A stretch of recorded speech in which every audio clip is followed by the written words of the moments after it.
Naam, ni dakika za kuhesabu kabla ya kuhitimu saa moja saa za Afrika Mashariki. Karibu ndani ya taarifa kuu hapa ndani ya Lookup.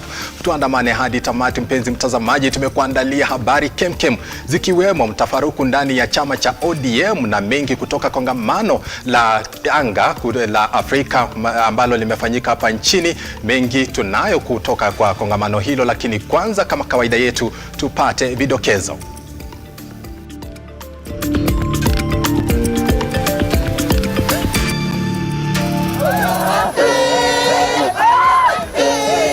Na kwenye taarifa kuu, kongamano la kuangazia mabadiliko ya tabia nchi la tamatika leo, huku kauli mbiu ya Umoja wa Mataifa ya Afrika kuangazia changamoto za mabadiliko ya tabia nchi ikitolewa.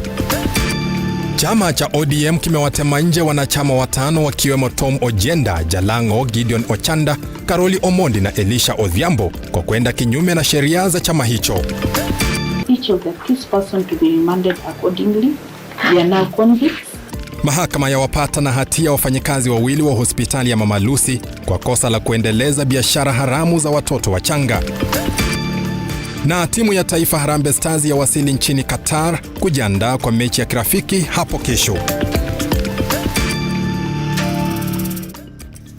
Karibu kwa habari kemkem. Kumbuka habari hizi zinakujia moja kwa moja kupitia runinga yako ya Lookup kwenye Signet na kwenye kurasa zetu zote za kijamii @Lookuptv. Siko peke yangu ndani ya studio, ni naye mwenzangu Josephine Ouko ambaye amekalia meza ya utafsiri wa lugha. Mimi kila wakati utaniita Henry Tende, na tunaanza rasmi ambapo kongamano la kukabiliana na mabadiliko ya tabia nchi limekamilika hii leo, marais wa mataifa ya bara Afrika wakiahidi kutenga takriban dola bilioni 100 ili kupigana na madhara ya mabadiliko ya hali ya anga. Viongozi hao vilevile wamekubaliana kutumia kongamano la anga almaarufu COP 2088 kushinikiza kutolewa kwa fedha zaidi kwa mataifa ya bara Afrika katika vita dhidi ya mabadiliko ya tabia nchi. Ian Keitani anatufungulia taarifa zetu na taarifa hii kwa kina.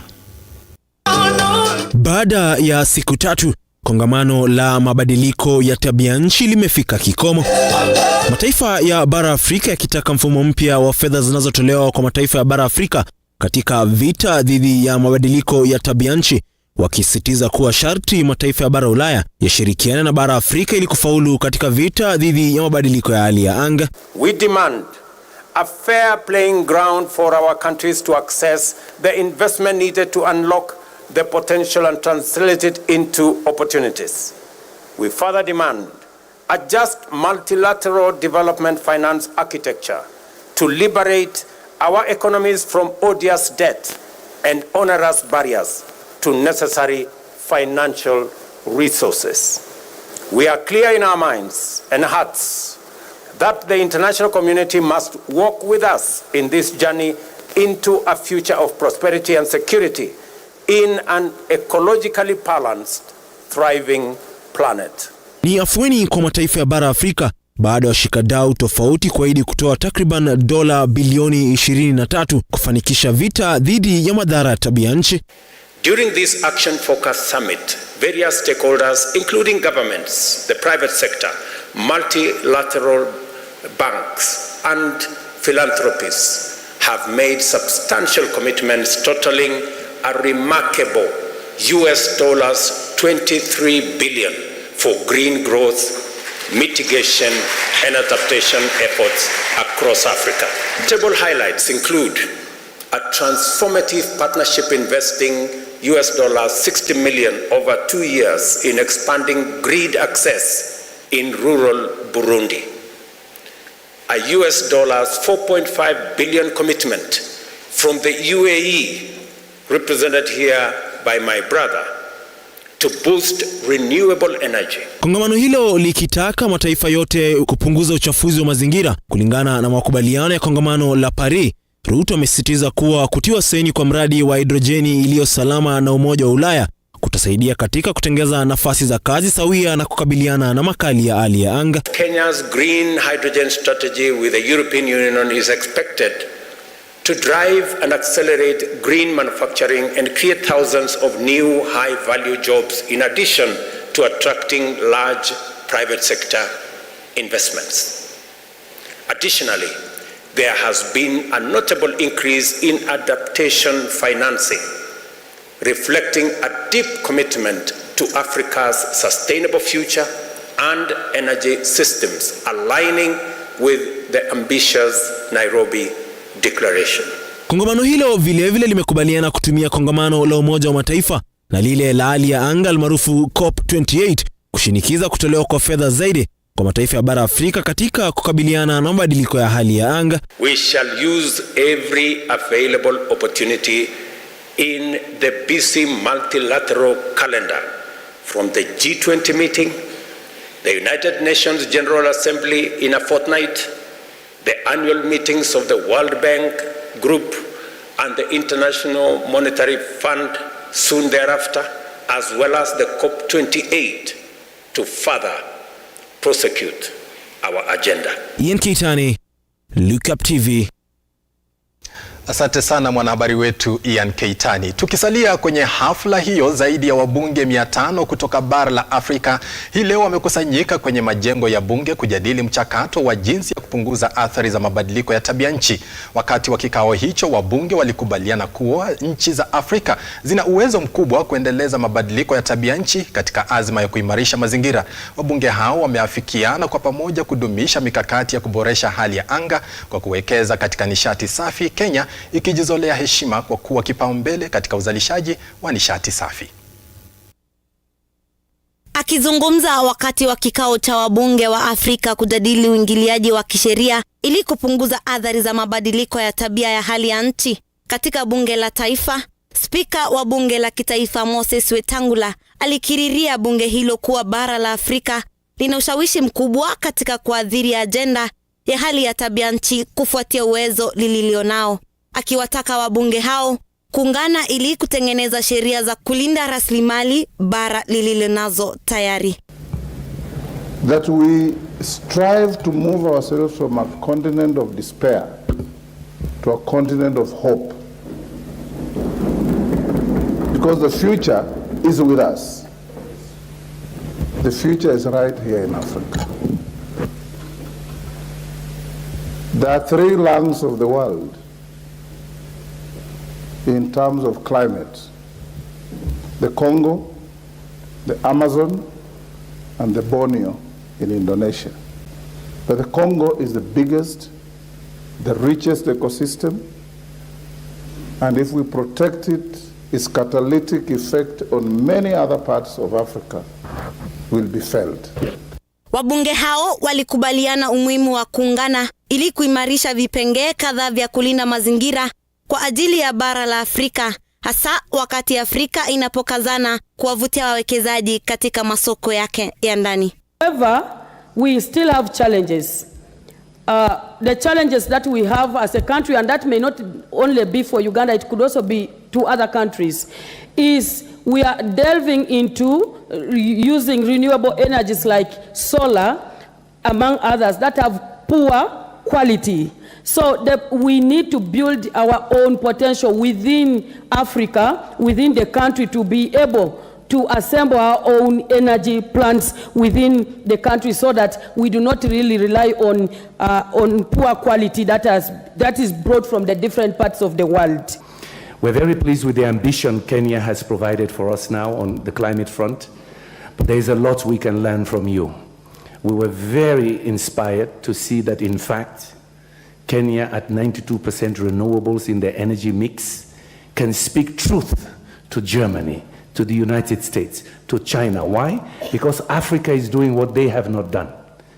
They've caused the climate problem, but in fact, Africans are leading the transformation. Kikao hicho kiliwaleta zaidi ya wabunge 500 wa Afrika kwenye makao makuu ya bunge hapa jijini Nairobi, wakiadhimisha siku ya mwisho ya kilele cha mkutano wa kwanza kuwahi kufanyika wa mabadiliko ya tabianchi ya bara la Afrika, huku Kenya ikinukuliwa kama taifa bora barani Afrika kwa kuzalisha nishati kwa zaidi ya 92% katika juhudi zake za pamoja na kulinda mazingira.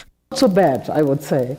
And 5 years ago, with some friends, we decided to start with the Global Renewable Forum, Global Renewable Congress, because we would like to support parliamentarians who have the goal of 100% renewables.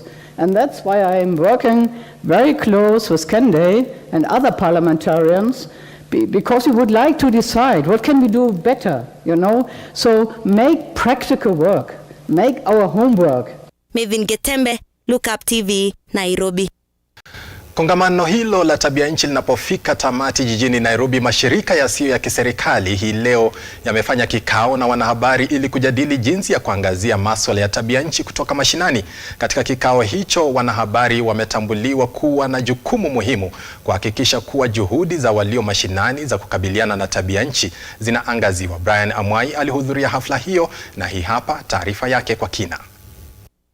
Ni kikao cha wanahabari na wanaharakati wa masuala ya tabianchi kinachonuiwa kuangazia jinsi ya kuangazia masuala ya tabianchi nchini kutoka mashinani na kuhakikisha kuwa mikakati inayowekwa maeneo tofauti inapata kupata umaarufu.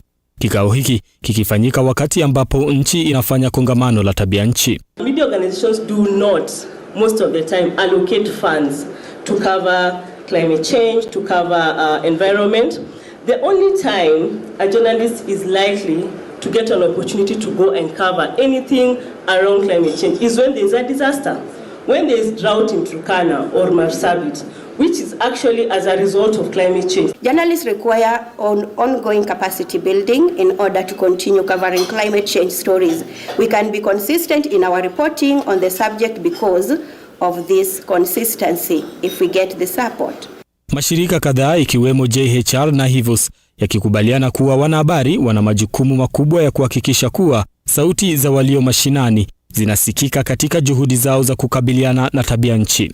We in Africa are saying that we are going to act on the issues that are affecting us from a climate perspective. We should not take advantage of this resilience that is displayed by our people and allow the heavy emitters of carbon dioxide to get away with it without by not paying for the adoption costs. The Moro village live in the highland, and during this water increase of water from the lakes, they were locked in a highland. And therefore they could not access the amenities. The school is the other side of outside the lake, the dispensary and the market. Kongamano la tabianchi linapofikia tamati, mjadala wa jinsi gani mataifa yatakabiliana na swala hili unaibuka, nia ikiwa kila mtu ahusishwe kutoka mashinani hadi mijini na hatimaye kwa wale watakao hakikisha kuwa hatua zote zinatiliwa maanani. Brian Amwai, Lookuptv, Nairobi. Sasa tuangazie mtafaruku ndani ya chama cha ODM ambapo bodi ya uchaguzi ya chama cha ODM imeondoa chamani wanachama 5 kwa kukiuka mwongozo na sheria za chama hicho. Katika ujumbe kwenye kurasa za kijamii za chama hicho, ODM kimewatema nje seneta wa Kisumu Tom Ojenda, mbunge wa Lang'ata Felix Odiwuor almaarufu Jalango, Gideon Ochanda, Karoli Omondi na Elisha Odhiambo. Aidha, bodi hiyo imempiga faini ya $2.5 mwakilishi wanawake kaunti ya Nairobi Esther Passaris. Chama hicho kinasema hatua hii imefuatia mienendo ya sita hao kukosa kuambatana na maadili ya chama. Sita hao wamekuwa mstari wa mbele kukumbatia uongozi wa Rais William RUTO, hatua ambayo imewatia mashakani. Haijulikani iwapo 5 waliotemwa nje watapoteza nafasi zao za uongozi kwa mujibu wa sheria za vyama. Bila shaka ni habari tunayofuatilia kwa makini na tutakujuza mengi katika taarifa zetu za baadaye.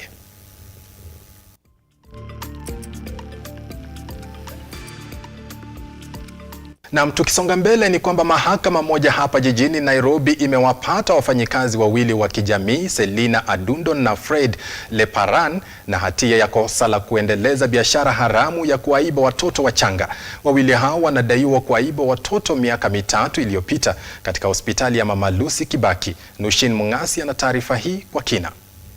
Selina Adundo na Fred Leparan ambao ni wafanyakazi wa kijamii wamehukumiwa na mahakama moja jijini Nairobi kwa kosa la kuendeleza biashara haramu ya usafirishaji wa watoto wachanga walioibiwa miaka 3 iliyopita katika hospitali ya Mama Lucy. Mahakama imesema kuwa wawili hao walitenda kinyume na maadili ya wafanyikazi wa kijamii. And the office of the medical social worker had to ensure that after the children are discharged, a safe place for these children had to be established, having worked together with the children office. This was not the case.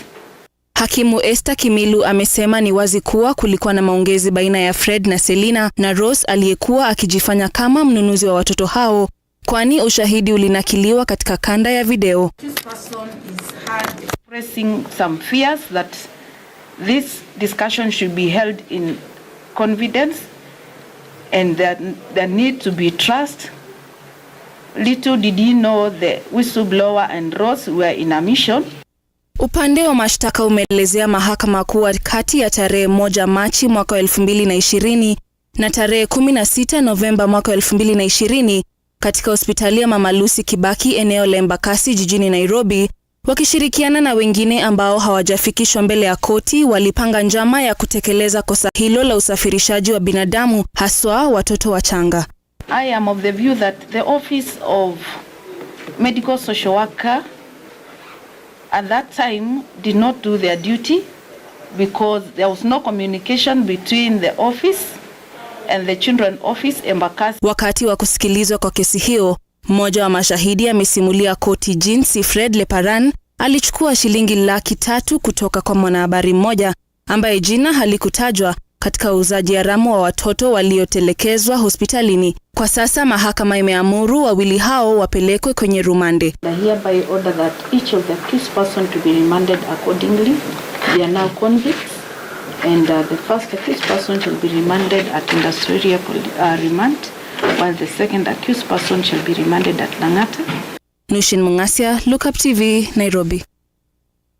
Habari hiyo ya kusikitisha ya Nushin Mungasia akielezea kuhusu wizi wa watoto jijini Nairobi ndiyo inayotupa fursa ya kumeza mate hapa Lookup. Lakini kabla ya kuondoka, wacha niangazie unachosema kwenye ukurasa wa kijamii. Niko na Baba Brayo Barut kutoka Nakuru, unasema Nakuru City tuned in. Asante sana Baba Brayo Barut. Mwingine hapa ni Duncan Orondo, unasema shukran kwa taarifa tendeti tende, natazama nikiwa Kawangware. Asante sana Duncan Orondo. Mwingine hapa ni King Danti Max, unasema tuned in live from Uthiru Nduboini. Asante sana King Danti Max. Cool Breezy Mo unasema natazama kutoka Eastleigh, Kenya inaongoza Afrika. Habari nzuri hiyo. Asante sana Cool Breezy. Mwingine hapo mwisho ni Pablo Moja, unasema watching from Ruiru. Pablo Moja, tunashukuru sana kwa habari hiyo. Endelea kutazama na endelea kutoa maoni yako kwenye kurasa zetu za kijamii, nasi hatutasita kusoma baadhi ya jumbe zenu. Tunachukua mapumziko mafupi, tukirejea ni habari zaidi zikiwemo spoti.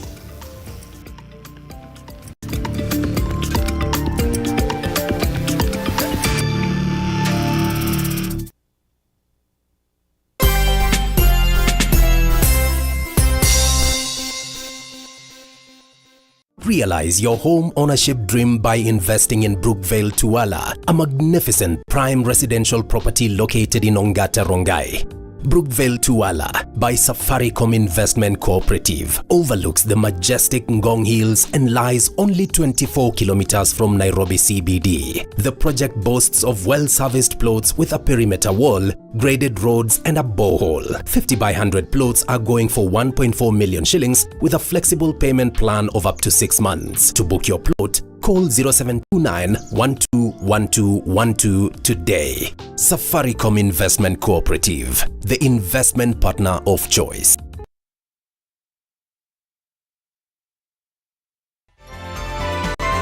Infinity Industrial Park is one of the largest private industrial parks located along Eastern Bypass, Nairobi, which provides modern infrastructure for smooth operations for industries and business enterprises. Infinity Industrial Park offers world-class amenities and facilities with wide roads, a police station, a power substation, fire station, public transport stage, hospital, and shopping mall. In addition, Infinity Industrial Park also offers CCTV cameras, 24-hour private armed security patrol, sewer, water, fiber optic cable, and 3-phase power connection. Added to public utility, canteen, and dining areas. Sail on the golden opportunity to invest in Infinity Industrial Park, fully serviced warehouses at a special price of 3,569 Kenyan shillings per square foot. For more inquiries, visit our website infinityindustrialpark.com.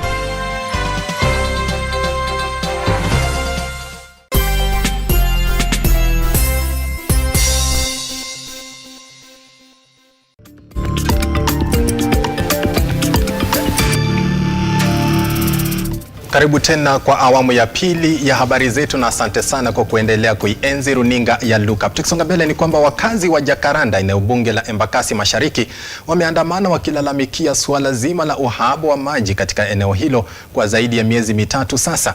Wakazi hao wanasema sekta ya maji eneo hilo imeingiliwa na makateli ambao wametatiza usambazaji huo kimakusudi ili kunufaika na soko la uuzaji maji, na wanataka mamlaka ya kusambaza maji nchini pamoja na maafisa usalama kufanya hima na kuangazia swala hilo. Amina Abdirahman na habari hii kwa kina. Wakiwa wamejihami na mitungi ya maji, wakazi wa Jacaranda eneo bunge la Embakasi Mashariki wamefanya maandamano ya kuashiria jinsi ukosefu wa maji eneo hilo umekuwa ukiwakosesha amani, huku wakishindwa kumudu gharama ya juu ya bidhaa hiyo adimu, wakati tatizo hilo likiendelea kudumaza huduma muhimu kwa binadamu katika mtaa huo. Nimeishi Jacaranda for over 22 years kutoka hizi nyumba zijengwe. Mimi ni mmoja wa wakazi hapa. I'm starting from the brief. I'm a committee member for the last 4 years. Our members na wengine wale wako kazi leo, it's a working day, walinichagua. Sasa ninaambiwa one of the reason tunaweza nyimwa permit ya kudemonstrate is because kuna global. Munaficha kwa nini? Today is the best day kusema na Jacaranda Estate Donholm, Lower Savannah, in the capital of the Republic of Kenya, we are suffering without water, yet we are in a country in Africa which is calling itself developed. Wakazi hao wamelitaja tatizo hilo kama la kimaksudi, kwani wanaamini kuwa sakata hiyo inaendeshwa na makateli wanaotafuta soko la tayari kwa bidhaa hiyo muhimu katika mtaa huo ulio na zaidi ya nyumba 400. Maji hapa Bauza, kama mimi nanunua Bauza hapa 2,500 a week. Yes. Maji hapa ijakuwa for 3 months. Muna expect nini? Sisi hatulipi pesa kwa kanjo na turudi tununue maji privately. Yes. Shida hii nchi ni zile kuna shida na mambo ya serikali, tunatafuta solution ya private. Tumefanya hivyo na shule, tumefanya hivyo na security, na hatutafanya hivyo na maji sasa. Tumekataa. Hapa watu wanafanya makatel na watu wa Bauzas wanafunga maji ndio watu wa Bauzas wafanye kazi. Aidha, wasimamizi wa mtaa huo tayari wameshapokea onyo kutoka kwa serikali ya kaunti, kwani makateli hao wanaendelea kuwakandamiza kila kukisha. Kwa hivyo tunaomba tupewe maji, maana maji ni haki yetu. Hatujaoga, tunaoga na wipes. Mimi nimejipanguza na wipes wiki mzima kwa sababu hakuna maji. Wakati huo wakazi hao wamemtaka gavana wa kaunti ya Nairobi Johnson Sakaja kuingilia kati, kwani kwa muda sasa swala la uhaba wa maji limetajwa kama linalohitaji kusuluhishwa kwa dharura. Amina Abdirahman, runinga ya Lookup. Tunataka Sakaja asikie hii.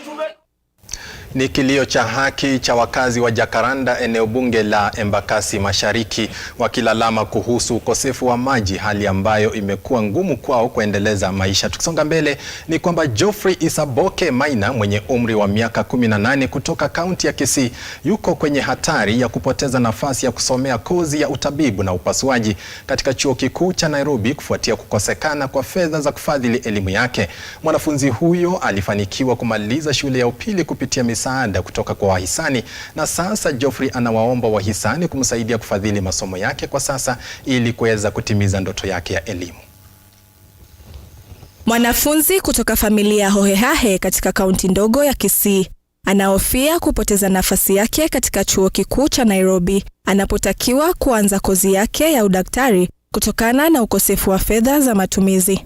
Up to now sijaendea result slip ama living certificate yenye ni requirement before niende UON School of Medicine, so bado kuna fee pending around 60,000 tunafaa kulipa.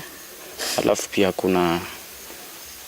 kuna pesa nyingine pia ile kwa 10k ya motivation pia bado tujalipa. Geoffrey Isaboke Maina mwenye umri wa miaka 18 kutoka kijiji cha Mogire amejinyakulia alama ya A kutoka shule ya wavulana ya Rabogi na hivi sasa ameshindwa kuripoti katika chuo kikuu. Kulingana na Jacqueline Maina, msamaria mwema amekuwa akiwafadhili masomo ya mtoto wake hadi sekondari kabla ya mfadhili wake kugonjeka. Hivi sasa mama Maina ameshindwa na la kufanya, kwani bado wanadaiwa shilingi 70,000, salio la ada linalozuia Maina kupata matokeo yake ya mtihani. Sina mahali penye nitatoa school fees niende kulipia huyu mtoto. Sasa ndio maana nilikuwa naomba serikali yetu hii nisaidie. Mheshimiwa Jarson Njoke, MCA Omwando na Simba Arati gavana yetu ya Kisii County na Manjogu mwenye anasaidia kwa elimu. Nimeomba serikali yetu inisaidie huyu mtoto atoke nje aende shule. Sina penye nitatoa pesa. Jacqueline sasa ametuma ombi lake kwa serikali kumwezesha mwanawe kupata elimu ya chuo kikuu ili kutimiza ndoto yake kimaisha. Faith Bonareri, Lookuptv. Machozi hayo yanadhihirisha uchungu wa mama wa kushindwa kufadhili masomo ya mwanawe. Tunatumai kuwa wahisani watajitokeza ili kumwezesha mama huyo kumlipia karo ya shule mwanawe Maina. Tukisonga mbele ni kwamba maafisa wa polisi kutoka kaunti ya Machakos wameharibu mashine 46 za michezo ya kamari na pia kunasa katoni 62 za pombe haramu.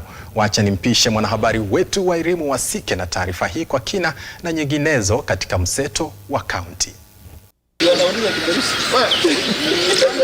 Hii ndio ilikuwa taswira. Mashini 46 za kucheza kamari kuteketezwa hadi kuwajivu. Wakiongozwa na kamanda wa polisi wa kaunti ya Machakos, Patrick Labolia, na kamishna msaidizi wa kaunti hiyo, Judy Wanjiru, wakizungumza na wanahabari, wameeleza kuwa katika uvamizi huo katika kituo hicho cha kucheza kamari, walinasa katoni 62 za pombe haramu, huku wakiwakamata watu 17 wakinywa pombe hiyo haramu na mmiliki wa mashine hizo za kamari na kuwatia mbaroni. Our duty to tell the society the effects of this, the machines, the drugs, and then all this illicit business going around. And then the public now, please, you tell us where this illicit business is going on. Huku hayo ya kijiri, shirika la kukabili njaa la Action Against Hunger katika kaunti ya Pokot limetoa msaada wa miche ya maembe, mipapai na parachichi kwa wakulima wanaoishi maeneo kame ya Sigor na viunga vyake. Tuko na furaha leo kubwa kwa watu ya ICF na Akakacha kwa kutuletea mbegu ya maembe na ndizi na pia paipai na avocado. Kwingineko, huku mikakati ya kuhifadhi mazingira na tabia nchi ikiendelea kushika kasi nchini, huduma ya misitu ya Kenya imeweka mikakati inayolenga kuongeza eneo la misitu nchini. We have 152,000 hectares under plantation, and it's only 6% of the total area of 2.6 million hectares. Wairimu Wasike, Lookuptv.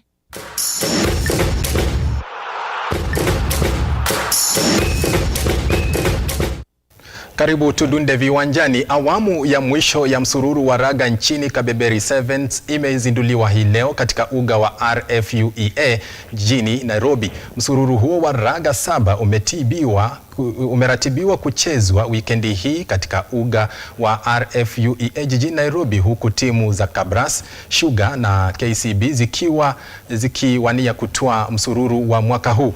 Wadhamini mbalimbali wa msururu wa mwaka huu, SportPesa, KCB na Tusker, wakiendeleza ufadhili katika awamu ya mwisho.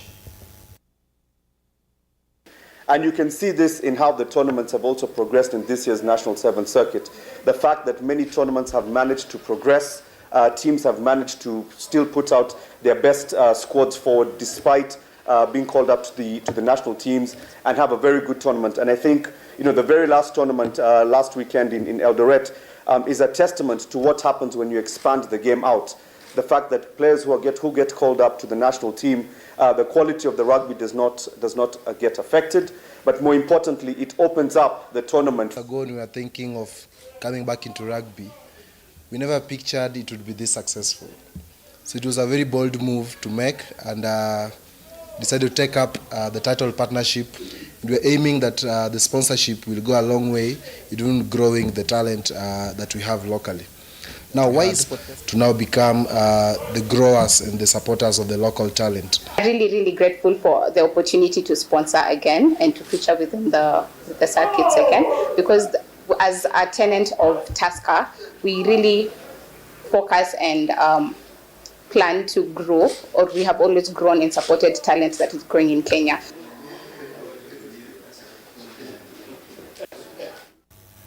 Tukisonga mbele, timu ya taifa ya soka Harambee Stars iliwasili leo nchini Qatar tayari kwa mchuano wa kirafiki dhidi ya timu ya taifa ya Qatar. Mchuano huo umeratibiwa kuchezwa hapo kesho mwendo wa saa 12:15 katika uga wa Al Janoub jijini Al Wahran nchini Qatar.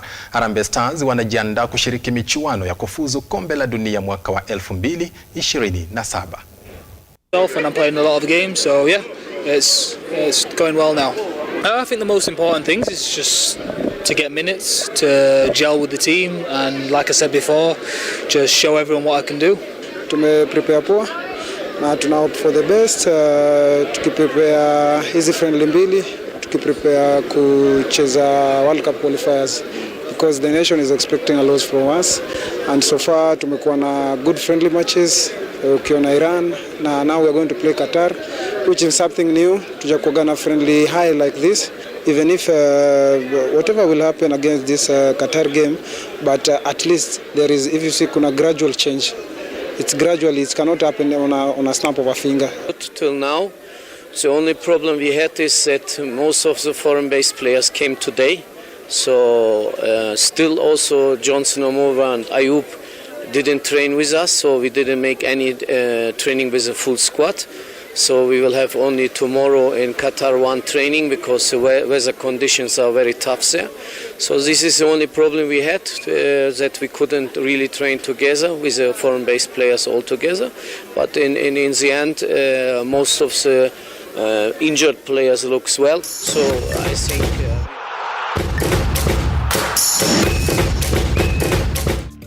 Bila shaka tunawatakia Harambee Stars ufanisi katika mechi hiyo ya hapo kesho. Kufikia hapo, mpenzi mtazamaji, hatuna la ziada ila kulikuja jamvi la Lookup Taarifa. Wakati huu tukikushukuru sana kwa kuwa pamoja nasi kuanzia mwendo wa saa 1 hadi wakati huu ambapo tunafunga rasmi habari zetu. Kwa niaba ya wote ambao wameshiriki kuziandaa habari hizi, tunasema asante sana, tunakutakia usiku mwema. Mimi ni Henry Tende na mfasiri wangu wa lugha ya ishara amekuwa Josephine Ouko. Alamsiki.